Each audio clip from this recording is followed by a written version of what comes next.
sevgimi qaytar. Ruhum ayrılır canımdan. Sənə görə keçdim hamıdan, sənə görə ömrümü verdim. Sonra zaman keçti anladım, gör kimə könlümü verdim.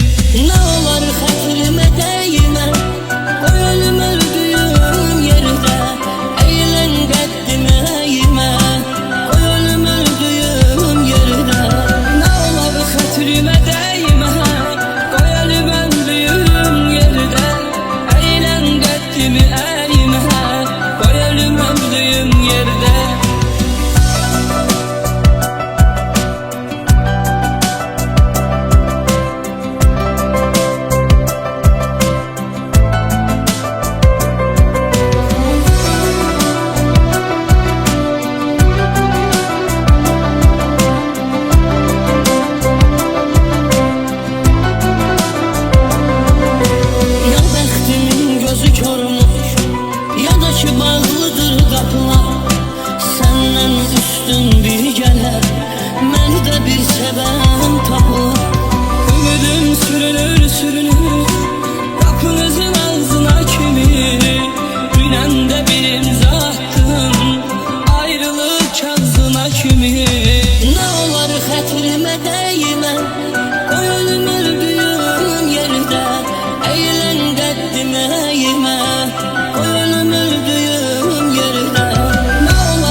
Sevgimi qaytar, ruhum ayrılır canımdan.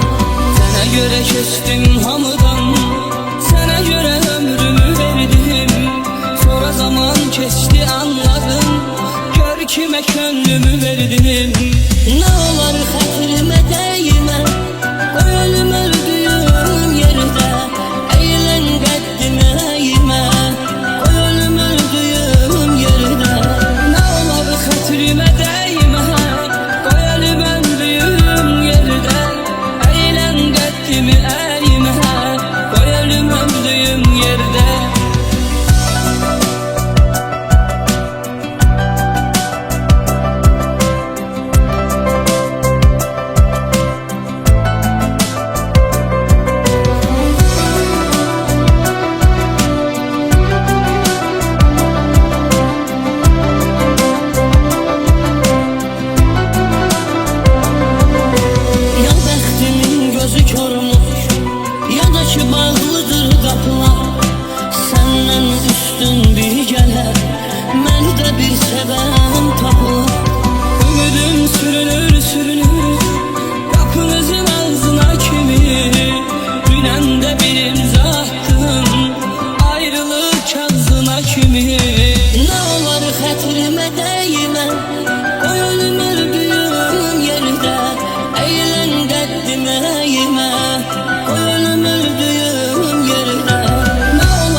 sözlerime değme. Qoy ölüm öldüğüm yerde, eğlen qəddimi eğme. Qoy ölüm öldüğüm yerde. Elə bil çatmır nəfəsim, çıxıb gedəndən yanımdan. Gəl mənə sevgimi qaytar, ruhum ayrılıb canımdan. Sənə görə köçdüm hamıdan, sənə görə ömrümü verdim. Sonra zaman keçdi anladım, gör kimə könlümü verdim. Nə olar